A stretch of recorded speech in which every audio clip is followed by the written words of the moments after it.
Yes, folks, it's Thursday, it's 4 p.m. Central. I'm Fred McMurray, which means this must be... Pillars of franchising. Pillars of franchising. I'm here with my co-host Ray Pillar and Elizabeth Denham, and our special returning guest, Harold Kestenbaum. Today we're going to be talking about the gotchas of the FDD. Now, for those of you who are now grabbing a pillow and blankie, I don't know, get coffee. It's going to be a really interesting show, even though the topic puts 99% of people asleep.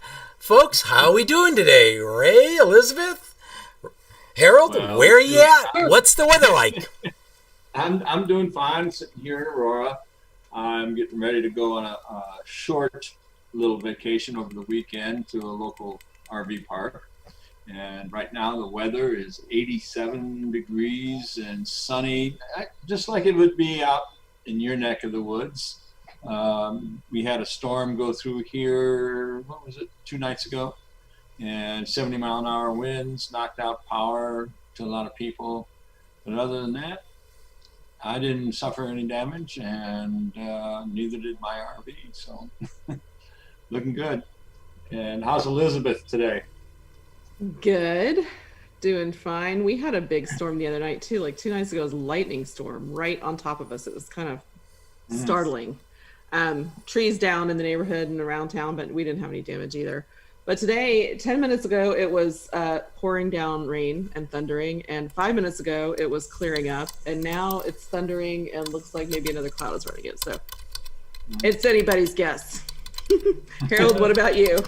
We have rain. We've had rain all day today. We have still people without power from the hurricane of last week. But we luckily did not lose power where we are. But people have been without for a week. But today has been humid. It's been humid all week, actually. Not pleasant. And where are you? I'm on Long Island, in New York. So we're coast to coast here today. Coast to coast and in the middle. So we're going to talk about the gotchas in the franchise disclosure document today. And this topic was prompted by people I've been talking to asking about FDDs, and some of them were legal questions, so we're going to get into that. But Harold, what is a franchise disclosure doc? Why is it important?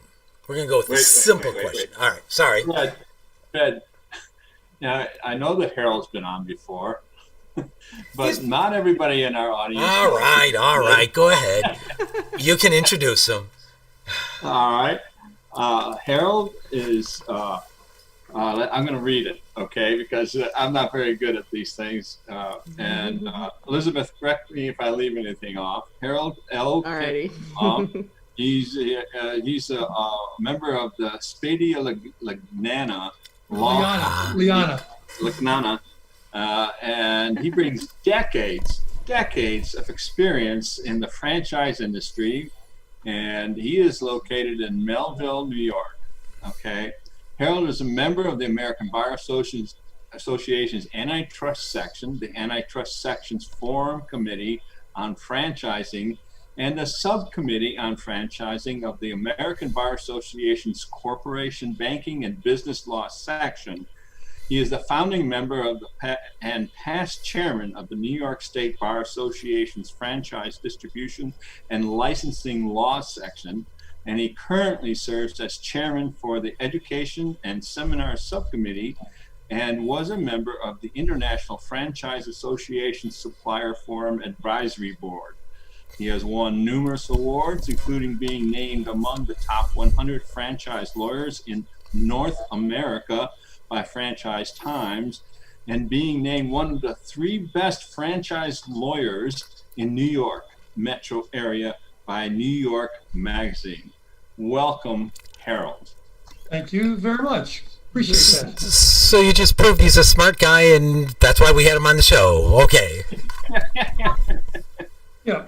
Well, franchise, I guess you want me to give you the history of the FDD if you want, and you got a few minutes to do that? Is that We what got a you want few. me to do? Yeah, we got a few. For people out there who don't know what it is. I can go back to I guess you can go back to 1971 when California was the first state to promulgate a franchise disclosure and registration law. And they required franchisors to have a document. In those days, it was called a Uniform Franchise Offering Circular, UFOC for short. Yeah. And, right. and that document spelled out 3 different areas that a franchisee needs to know about and a franchisor needs to disclose about. Fast forward to 1979, when the Federal Trade Commission passed the FTC rule, which basically copied the California law and made it a nationwide law that every company that wanted to franchise their business had to have this UFOC document. Now, unfortunately, today, we wish that back then they had a uniform filing system like they have for Securities and Exchange Commission, where you file a prospectus there and you don't have to worry about the rest of the country.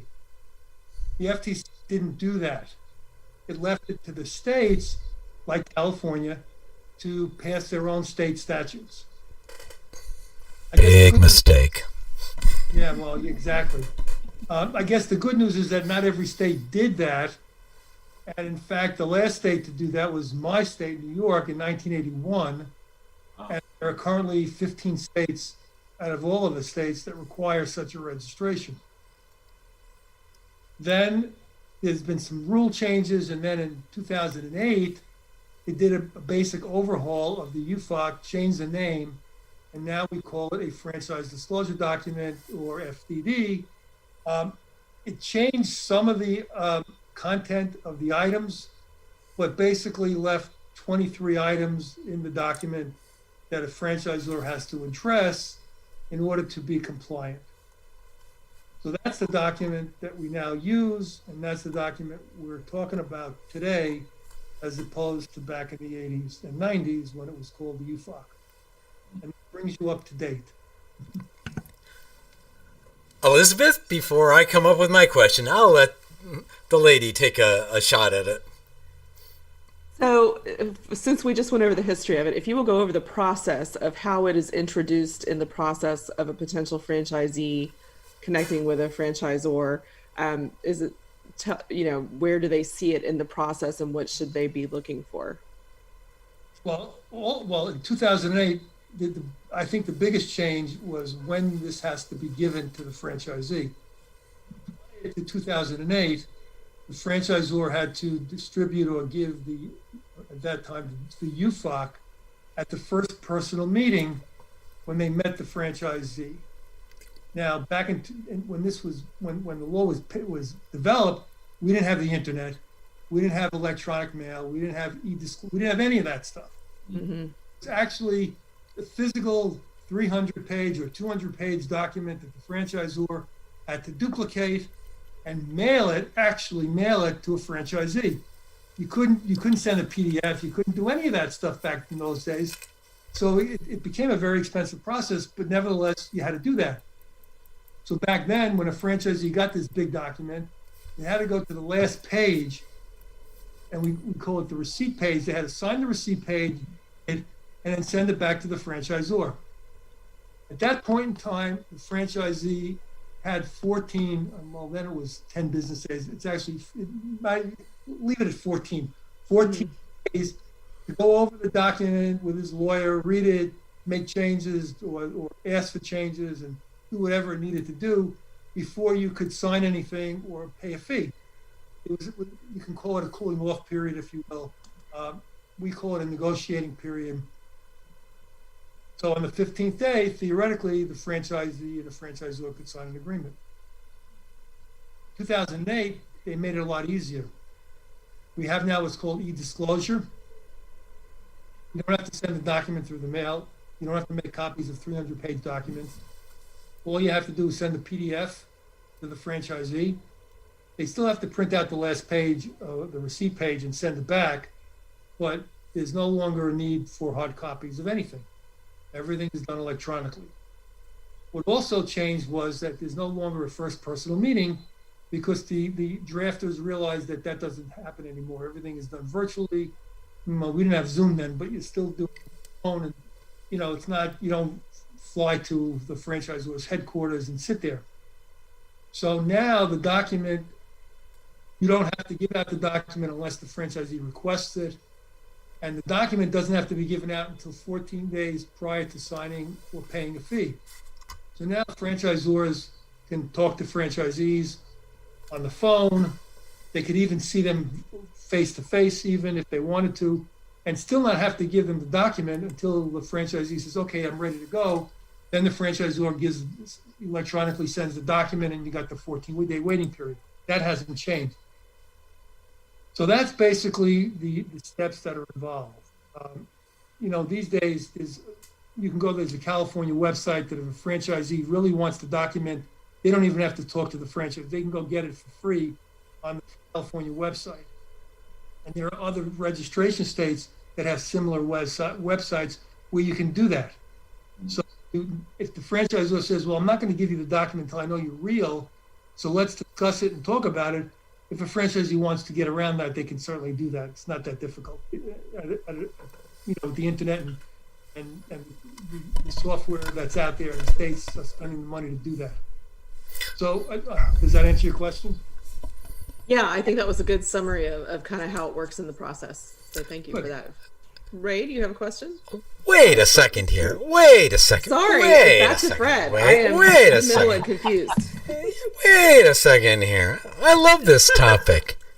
So, besides California, and they keep screwing around where the search is, Minnesota and Wisconsin also are registration states where you can download it for free online. That's correct. See, I do know. The free states I know. I couldn't name the other 11 besides New York. So, question I've always had is the FDD, so if you're in that state and you register there, you have to be there. But is that state, are they the same from state to state? So if I file in Wisconsin and Minnesota and California, is it the same FDD, or do the states tweak how the FDD is so that there's various different variations? Well, that's a good question, and that also changed in 2008. Before 2008, some states wanted their own FDD, and you had to make changes for that state, and it became very cumbersome. And some franchisors had multiple FDDs for different states, and it became very expensive and very burdensome. So in 2008, when they amended the rule, now the states say, okay, well, let's use one document. But if you come into our state, a registration state like California, you have to do an addendum that picks up the California nuances to the California state law. So all of the registration states allow you to do an addendum for their particular state and have one document. Made it a lot easier, less cumbersome, and franchisors appreciated that very much. All right, so one follow-up question on the addendum. Are there any gotchas in the addendum besides, I know, California is a crazy place? Well, yeah, I mean, some of the states, and I'll use California, unfortunately, as an example. For example, in California, and this is the only state where you have this problem, in every franchise agreement that I've ever seen in 43 years, they all have what we call a covenant not to compete. That means the franchisee can't go out and do the same business under a different name, either while he's a franchisee or for a period of time after he leaves the system. It protects the system from poaching and competition. Well, California is the only state that prohibits that provision. So in California, if you terminate a franchisee, they can go across the street, they can stay in the same location, and instead of being Arby's, they could be Joe's Roast Beef House, and get away with it. So that's in the California Addendum. And certain states have their own, little quirky sections in their statute that you put in the addendum, which I can tell you, and we had this discussion offline before we started, 99.9% of the franchisees who read or who even read the document never get that far because the addendums are at the end. So they probably never even see what they say, and maybe they have a lawyer who's getting paid enough money to read the whole damn thing, but other than that, they'll never know on each state addendum. And that's the fact. Awesome. Ray, take it away. Now you can. Okay. Well, sort of based on the title of the show today, what items, I'm sure there's several, in the FDD that a franchisor can tweak and cheat and, not possibly say the right thing that a prospective franchisor should look out for? Well, I don't like to use the word cheat. I tell you that the purpose of the FDD is full disclosure. And if you leave out things that are required, you open yourself up to a potential lawsuit because the franchisee, if they fail, they'll find a lawyer who will say, oh, wait a minute, you left this out. So, for example, in item 8, if you have rebates that you get from suppliers and you don't put in that amount, and what percentage that is of your total revenue, that's a problem, and you're going to get nailed by, well, first of all, if you go into a registration state, they're going to pick that up right away. Yeah. The good news about the registration states is they serve as sort of a backstop where if you leave things out, whether intentionally or unintentionally, you're going to get a comment letter from those states saying, oh, by the way, you left this out, you got to put it in or else you're not going to get registered. Mm-hmm. So for the franchisor, the sneaky franchisors, I don't like to use that word, but I'll use it, who think they, if they're only in non-registration states, they probably will be able to duck around the law until there's a lawsuit, then they're going to be in trouble. But if they go into a registration state, they're never going to be able to get away with that because these state examiners, they go to the extreme. Not only will they pick that up, but they'll also say, oh, by the way, there should have been a comma there. You got to put a comma in. Oh, there's a spelling mistake. And you'll get comment letters that are both substantive, like in your example, or absurd, which is, oh, there's a grammatical error, or there's a typo that you have to switch and change. So that's what you get with the states. So that means there's at least one person in each state that's actually reading the FDD. Oh, yeah. Each state has their own group of examiners, and they do read them. No question. Yeah. Which is the other problem. It takes weeks to get registered in most of these states because the examiners are so backed up and they have so little help because there's no funding that it could take, in the state of Maryland now, it could take 3 months to get registered. Mm. It could take 6 months. And that's a real negative, and that's a real problem. And I have clients who refuse to go into registration states for that reason. Mm. They'd rather give up a sale than have to sit there and wait 6 months for an approval. Wow. Yeah, that's right, Fred, 6 months. So in the spirit of full disclosure, there are requirements to show franchisee failures or statistical things like that. How do you present that information as a franchisor without scaring off prospective franchisees? Well, except if you're a startup, it can be, if you're a big system, it's an item 20 in their charts. Mm-hmm. And they're all done via charts, and there's exhibits to the charts that who left the system in 2019, and you have to give the name and address and phone number so the prospect can call them and ask, why did you leave the system? So your franchisor, that's every year, what we didn't talk about is every year that document has to be updated. And every year you have to have audited financial statements for the prior fiscal year or calendar year end. And the franchisors, and that's their job, not mine, have to provide me and my staff and my team with the information about who left the system, who came into the system, et cetera, for that year. Oh, that's my wife's phone. Sorry about that. And so that's done every year. So that's how you find out. And that's item 20. Those charts go back 3 years. They don't go back forever. It's only the prior 3 years. So it would be 17, 18, and 19 for purposes of our discussion today. Okay, wait a second. So And run that past me again. You said that they have to update it every year. every year, that's correct. If they're going to continue selling franchises, if they're not out of business. So in California, Wisconsin, and Minnesota, at least, I should see a FDD every year. If they're Or- registered, look, keep in mind, if some franchisor says, you know what, I haven't sold any in Minnesota in 10 years, I'm never going to sell one, they're not going to renew, and they're going to just say, I'm not renewing. So you'd get the older FDDs, but you wouldn't get a current one if they don't register. Okay, but so if there is one that I know, so if they have current franchisees in the state, they have to be registered.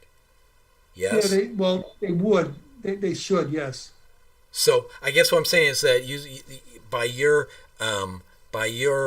example, if they hadn't sold a franchise in 10 years, but they still had a franchisee in that state over that You know period. what? That's a good question. And the answer is if you have a franchisee in a state, you don't need a current FDD, because if you're not selling anymore, you only have the one franchisee.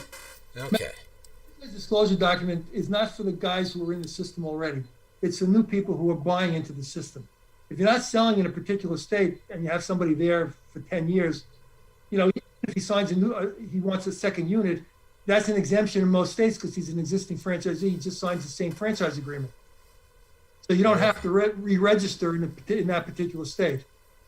But the reality is franchisors will register anyway, because if there's one in a state, there may be one coming down the pike, and they don't want to, oh, by the way, we didn't register in Minnesota again. We have to do that now. When is it going to be done? So you kind of get ahead of the curve and say, okay, if you have a franchisee in Minnesota, there may be one, a buddy of his may want one. So yeah, we'll refile. Okay. See, everyone, you're learning so much about the franchise disclosure doc. Even I am. So at this point, we're going to take a break from the exciting fun and go do some commercials, and then Ray can come back with the next scintillating FDD question. So until that point, I want to remind our listeners that you can call in at 323-580-5755. That's 323-580-5755. And Heidi will put you in the green room and see what your questions are. So you can dial in there. You can also chat on the websites, and you folks that are out there, send your questions. And now, want a reminder that Caffeinated Connections is on Tuesday mornings at would be 10:30 a.m. to 11:45 a.m. Eastern Time, and they've added an interesting little speed networking component to the question of the day. And now, a word from another sponsor. Hey, franchise owners. How's your local marketing? Do you feel like you could use some help keeping up with your social media posts and comments, views? Do you wonder if you could be doing more to attract local customers? Are you able to identify new move-ins to your local area? At Westvyne, we help franchisees like you reach more local customers through digital marketing. With daily monitoring, creative content, and ad placement, and customer data intelligence, we'll get your business in front of the people who want your products or services. We also work with franchisors who need an agency to handle the digital marketing for all of their locations. If you're ready to reach more local customers, give us a call at 805-265-5440 or visit us at westvyne.com. That's 805-265-5440 or westvyne.com. And we're back with Harold Kestenbaum, enlightening us on the intricacies of the FDD, or the greatest known cure for insomnia that mankind has ever designed. And now we've learned that many states have their own variety of insomnia cure. Ray, take it away. Well, speaking of enlightening, I think one of the more enlightening items in the FDD is the legal actions from the franchisor. So I guess my question to Harold is, to what depth does the franchisor have to go to, and in what time frame do they have to mention all the legal actions that are taking place with that franchise? Good question. That would be item 3. And not every litigation that a franchisor involved with has to be disclosed, and some companies don't realize that. So for example, if the franchisor has a landlord-tenant action, that's not disclosable. If the franchisor is sued for negligence, somebody slips and falls in the front of the company-owned restaurant, that's not disclosable. What is disclosable are lawsuits brought by franchisees against the franchisor, or counterclaims brought by a franchisee against the franchisor, and typically would be fraud, breach of contract. The state brings a regulatory action against the franchisor for selling a franchise without being registered, for example, that would get disclosed. Arbitrations, where a franchisee brings an arbitration against the franchisor for fraud or breach of contract, that would be disclosed. States like to see that litigation in the document for at least 7 years. Oh, wow. Yeah, or a couple of states say 10 years, but if you registration state and the state doesn't say 10, it's 7.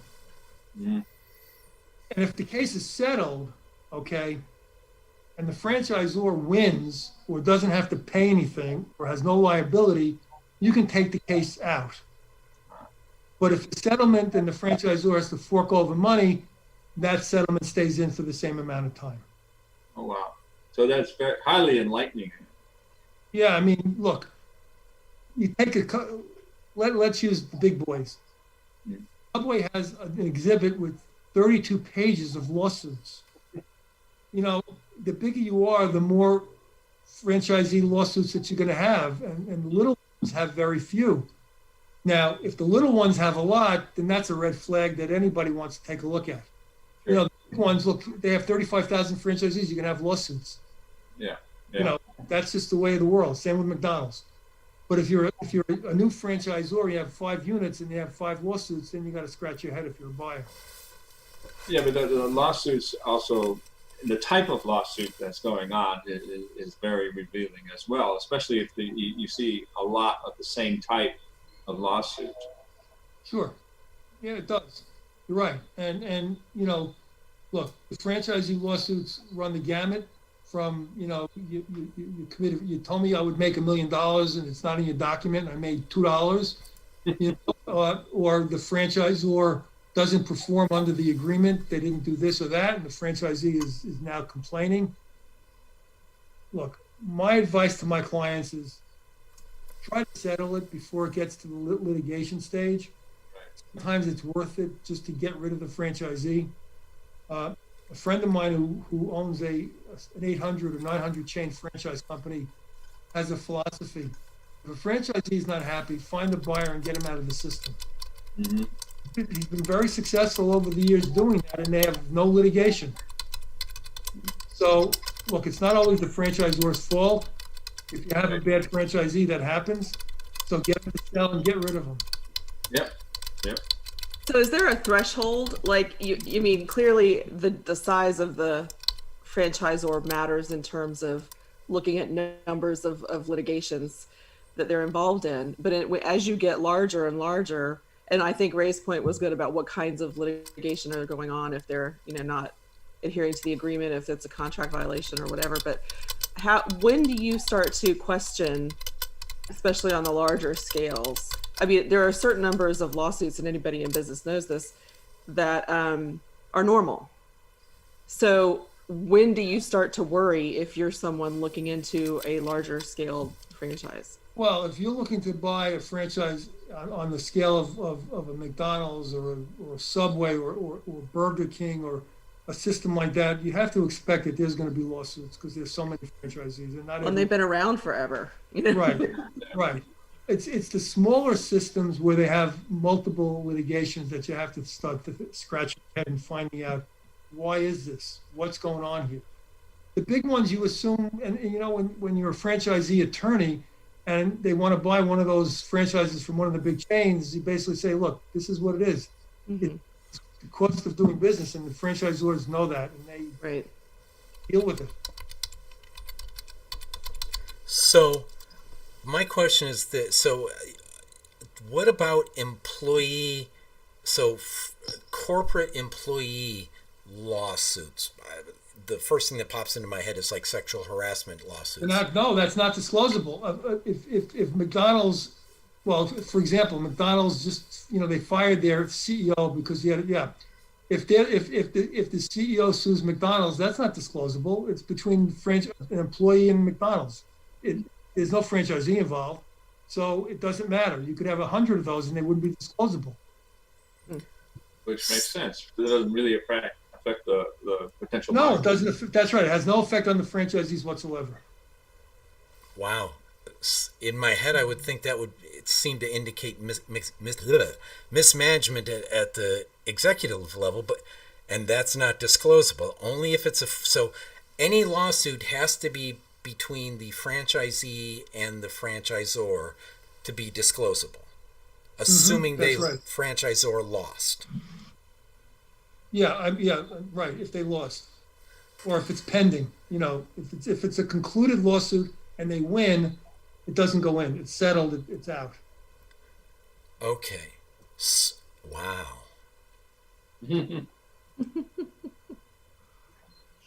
Wow. Go ahead, for Ray. example, I have a client that it had an issue with the United States Department of Labor.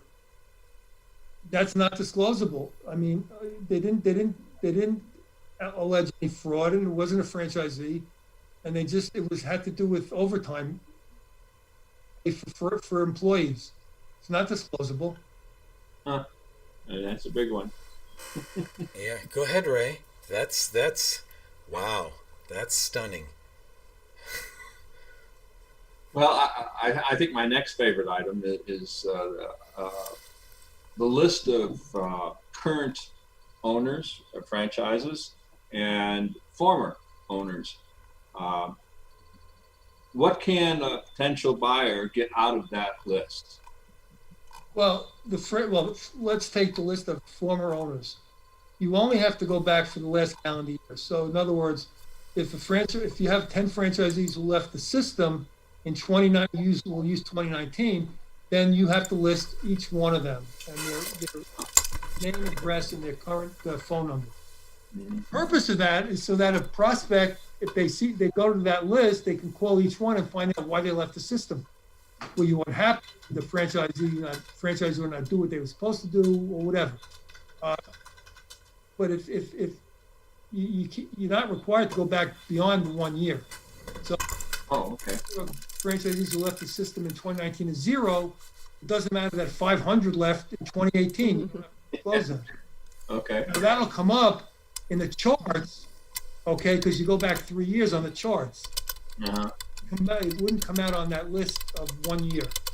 Yeah. So the numbers would show that Right. the prior year that Sure. they lost a lot of franchises. That's right. It would. I find that very disclosing, I guess, is the best word, is to talk to former owners of the franchise. Go ahead, Elizabeth. So in terms of marketability and the use of the FDD as a tool for that, what advice would you give to franchisors, especially newer ones, in terms of making it franchisee friendly, not getting too complex, that kind of thing? Well, that was another thing that the 2008 amendment, prior to 2008, they were very legalistic and very cumbersome, and it would be only lawyers would be able to decipher what it Right. So in 2008, the FTC said it's got to be in plain English, and the states follow that. The registration states will call you out if you use therefore and heretofore and linguistic words that lawyers tend to use. To say that the FDD is a marketing tool, I think kind of exaggerates a little bit. Yeah. It's in there. there's nothing marketing about it. Nobody's going to read that and say, "Oh, wow, do I want to buy this franchise?" No, it's basically black and white. You get the 23 items, you answer the questions, you can embellish a little bit, but not much, and it's not going to win any Peabody Awards for marketing genius. I'll tell you that right now. No, but if it's clean, if you're low on lawsuits, if you're low on people who are leaving, that kind of thing, that is something that makes you it can easier. Sure, brag about, absolutely. right? Yeah. You're not going to point those things out if it's all negatives, right? No, that's right. Okay, so Correct. for our listeners, if you're on the website and you want to chat, you got to hit the button in the lower right-hand corner, and everyone just answered a question that one of our listeners was trying to send us. So, good job. And there's a lot of good marketing information in the FDD. I just wish they included email addresses. That'd make it even better. People would read it. If you're a marketing person, you should read it. Yeah. Which is why I know what 3 states you can get the free ones in. So, we talked about the things you should read, and you've worked with a whole lot of franchisors, getting their FDDs together, which means you sleep well. But what is one of the weirdest things a franchisor ever tried to get cover up, so to speak, in the FDD that you've seen? Not necessarily from your clients, because we know you wouldn't do that. But no, I don't deal with companies that try to do that. How about that answer? I understand that. And I said that, but I said that you've seen, not necessarily from your clients. Except that I don't. Well, I'll tell you what I do see. I see companies that come to me who say, "I'm not happy with my lawyer." Okay. And what I see frequently is I see a document that is not only poorly written, but non-compliant. Franchisor doesn't know any better until he sends it to me or somebody in my firm. We say, "Wait a minute, this is ridiculous. Whoever did this?" And I can tell you right now that there are consulting companies out there who think they can write FDDs, and they're practicing law without a license, and they try to do it, and they do an awfully bad job.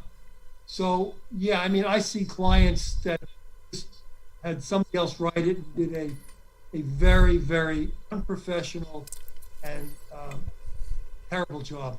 So, like, they used a Google Docs template or a Microsoft Word template? Yeah, no, that's what they do. Yeah, I mean, believe it or not, they do that. In the franchise bar, there are franchise lawyers and there are franchise dabblers. There's a lawyer that says, "Oh yeah, I've done FDDs before." Yeah, one. So that makes him a franchise lawyer in his mind. And then you get the law firms that do it exclusively, like our firm and other firms out there that just do franchising or have a group like DLA Piper, which has 3,000 lawyers, but they have a franchise practice group that's got, the last I heard was 250 lawyers in a franchise practice group. That's the size of many law firms. Yeah. So, and then there are the boutique firms like my firm, where we are, 7 lawyers and 6 paralegals, and all we do is franchising, but we're not dabblers. But then you get these lawyers who think they know anything, or try to allege that they know anything. They're horrible, and product is terrible. Yeah. And the client paid a fee, and now what am I supposed to do? You got to redo it. That's another fee. That doesn't make them very happy. Yeah. So what's the best practice to vet an attorney when you're a new franchisor looking for some help? And also, is there a board certification for franchise law? The answer to the first question is call me. I knew it. I spoon fed you that one, Harold. He's been around me long enough to know that's the first answer. Absolutely. There's only, I think California is the only state that has a franchise certification. Okay. So you can call yourself a specialist in California if you're certified, but there aren't any other states that I'm aware of where you can do that. Okay, I was just curious. You focus on franchising instead of you specialize. Gotcha. But the answer is, if they're not going to call me, then you got to find out what are the clients they have that are franchisors and how many franchisor clients they have. If they tell you they have one, you got to scratch your head and say, I better go somewhere else. Okay. Yeah. You don't go to a dog groomer to get your hair cut. Right? Well, these days, pre-COVID-19, yeah. Post-COVID-19, you never know. So, when my barber shop was closed, I asked. Right, that's right. which is why we wear hats, yeah. Cutting everybody's Papa hair. has a scissor, right? Yeah. So, My son's doing it, and he's actually pretty good.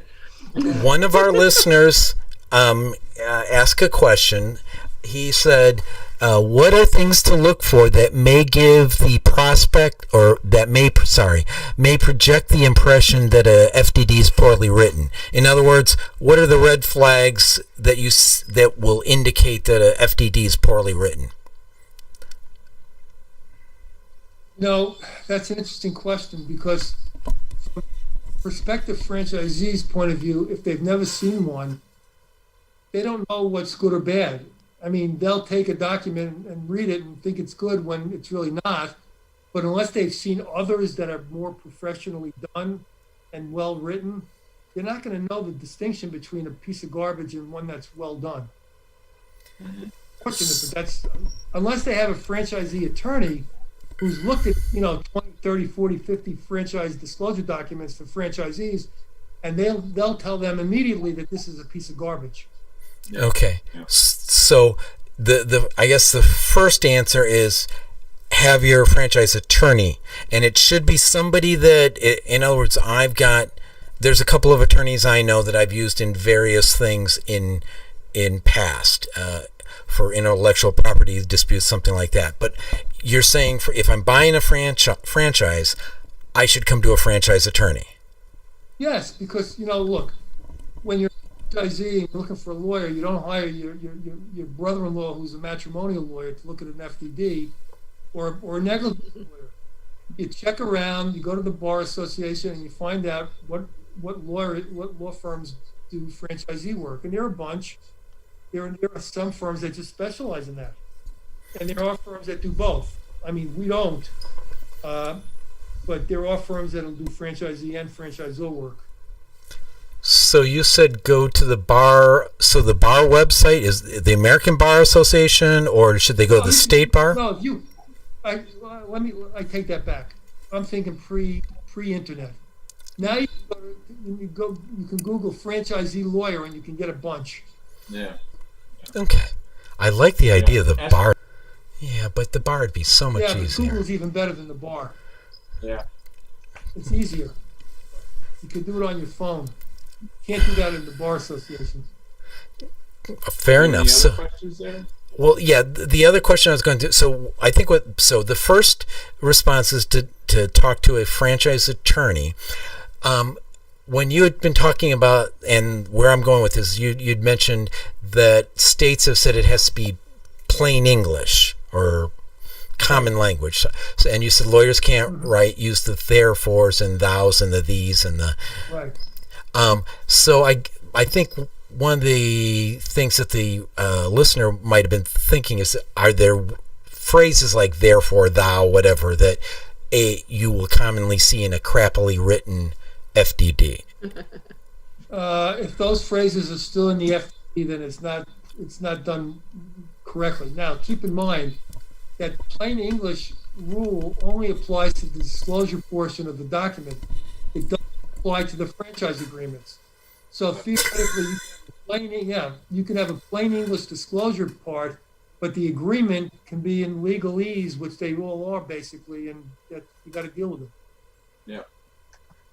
All right, so with that moment, we'll take another break and then come back for, actually, is what's turning into one of my favorite episodes, which means I have to be one boring.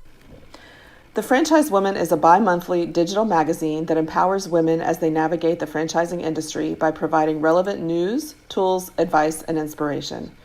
We are a resource for women who are seeking to own their own businesses, improve their existing businesses, find creative solutions, and take advantage of franchise opportunities. We feature women in the business who best exemplify our ideals and have something to teach our readers. In addition to our exclusive articles relating to the female entrepreneur, we also feature brands that are geared for women. Women have become the fastest growing sector in business ownership and have become a powerful, influenceable force fueling the economy. The Franchise Women will give you the news that is relevant to you to help you navigate the path of successful franchise ownership. By women, for women, and about women. We are the Franchise Women. Join us today at www.thefranchisewoman.com. And we're back. Is it Ray or Elizabeth has the next question? I think it is I, unless Elizabeth, you have something you want to say? Go ahead, Ray. Okay. I will wait my turn. Well, in this day and age, you have to ask the question, and basically it is since March, have you seen any lawsuits or changes in the FDD because of COVID? Well, yeah, I could go into we can do a whole new show on how the COVID has impacted franchising, but there are states, particularly Washington and California, that we didn't get into each item of the FDD because we're running out of time, but there's an item 19 in the FDD. And that's a very important item if you're not a startup and if you have existing franchisees. Franchisors have the option of putting in sales and P&Ls and all kinds of stuff regarding the operations of franchisees and company-owned units in item 19. Now, states are saying you've now got to put a disclosure in there that 2020, your numbers may not be what they were in 2019 or before as a result of the coronavirus, and you have to disclose that. So the franchisee now, look, everybody and their mother would know that that's probably going to be the case anyway. How many, except for a few industries, are the numbers going to be as good as they were in 2019? I can give a few, but not many. Mm. So there is a disclosure, and I'm most of my clients, even if they're not in those two states, should put in a disclaimer that the numbers in 2020 won't reflect what they were in the years before because of COVID-19. Now, in terms of the franchise industry in general, look, they're hurting. Franchises are going left and right. I mean, in New York City alone, I have a client that lost every single franchisee that they had in the city. They just shut down, and they're not going to reopen. You know, they're in the personal care business. That's an industry that got hit as hard as any. And the same with gyms. They are getting hammered. Mm-hmm. Now, flip side, I have food clients that are doing better than they did last year because they're doing takeout and delivery, and nobody's cooking, and people are running out of things to cook, like my wife. So, we get a delivery or pick it up at the curbside. So there are companies that are doing pretty well in the pandemic. Not all, though. Mm-hmm. Yeah. It's quite an imbalance, unfortunately. It is. Mm-hmm. Now, let me interject something, because in case you want to ask me, Red, what's my prognostication for franchising in 2021? I'm good. Go ahead. I have to tell you, I think that it's going to be great, and I'll tell you why. And I don't use that word like somebody else we know who lives in the White House. But I use this word because unlike the recession of 08 and 09, where money was tight, interest rates were high, and you couldn't get financing if you stood on your head, now there's more money than you can shake a stick at. Yeah. And the people who are now unemployed, who want to go into their own business because they don't want to get laid off again, now can borrow the money at very low interest rates. Mm-hmm. And I think that the companies that I'm seeing now, the new ones that want to franchise, are looking at Q4 and Q1 of next year, and they're going to be out there selling franchises because there's going to be a lot of buyers out there looking to open up their own business. Mm-hmm. Plus, there's going to be a lot of real estate of the ones who closed, and now the landlords are going to give good deals to these people because they want to rent space. Mm-hmm. So I'm looking at some good times in 2021. Yep. Should be a good year, as long as we don't get hit with. Unless this is the start of the zombie apocalypse, and then we're all meat. Go ahead, Elizabeth. I was going to say, is that leading us into the down the rabbit hole question? Or there are those who would say that we've been down the rabbit hole when we're talking about FDDs. Yeah, I'm not quite sure. Again, this has been we've had listeners everywhere on the websites, on the show. They're even listening or watching on Twitch. Wow. This is an exciting topic. Yes. Maybe, Who would maybe think? I'm a great speaker. Who would have thunk?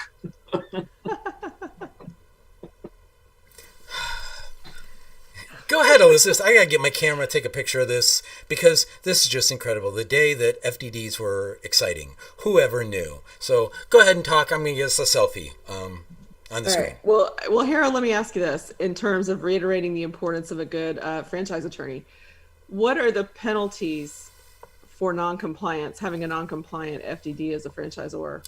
Okay. Well, unfortunately, on the one hand, the FTC doesn't do anything, and complaining to the FTC is a waste of time if you're a franchisee. The states, however, are very diligent in going after franchisors who sell franchises before they're registered, who are non-compliant, and it can get expensive. And New York State, as an example, I've had clients penalized $20,000 and $25,000 because they didn't listen to me and they actually sold before we got the approval. Mm-hmm. So clearly, the states are very diligent and will hammer people, franchisors, if they don't comply or if they do something that's non-compliant and the state finds out about it. So yeah, the states are very active in that respect. Now, if you're a franchisor that avoids all of the registration states, you're never going to have a problem because there's no watchdog. Right. The things that you may not do in a registration state. So I have, as much as I hate the registration process, it kind of puts a rein on franchisors getting carried away and doing things that they shouldn't do. So before we go down the rabbit hole, the only question I ask is, why hasn't the FTC or Congress said, you know what, we'll have one repository for all of them and simplify it? Yeah, well, we like that, and most franchise lawyers have advocated for that, but the federal government doesn't want to get involved. That's why they've deferred to the states to do that. I would love it. I mean, every client I have would love the same thing. File in Washington like they do a prospectus when you go public, and then you file a form in each state letting them know that you're doing it, which is the blue sky laws, and that's all you do. And then you can sell franchises without having to wait 6 months or 3 months or whatever it is. Right. Believe me, there was an article in one of my franchise lawyer, which is a publication put out by the ABA, which a friend of mine, a California lawyer, wrote an article just exactly about that, and how states, while you want the economy to boom in your state, what you're doing is you're impeding the economy by letting franchisors wait 6 months before they can get approved. So, I mean, it may not be in my lifetime because I'm an old man, but in 10 or 15 years that may happen. I'm not sure if it'll happen before that, though. Wow, the federal government not wanting to get involved. That's just, wow. So with that, we'll go down. It's our favorite time. We'll go down the rabbit hole. So today's rabbit hole question. As you may have noticed in the news, if you watch for something other than politics and COVID-19, you may have noticed that the DoD continues to drop information out or acknowledge public information that there are UFOs visiting, UAOs, unidentified aerial vehicles, I think it is, UAVs, that are not of terrestrial manufacture. So, assuming then we're about to get an alien invasion, how will FDDs need to be modified to handle interplanetary or even interstellar franchising?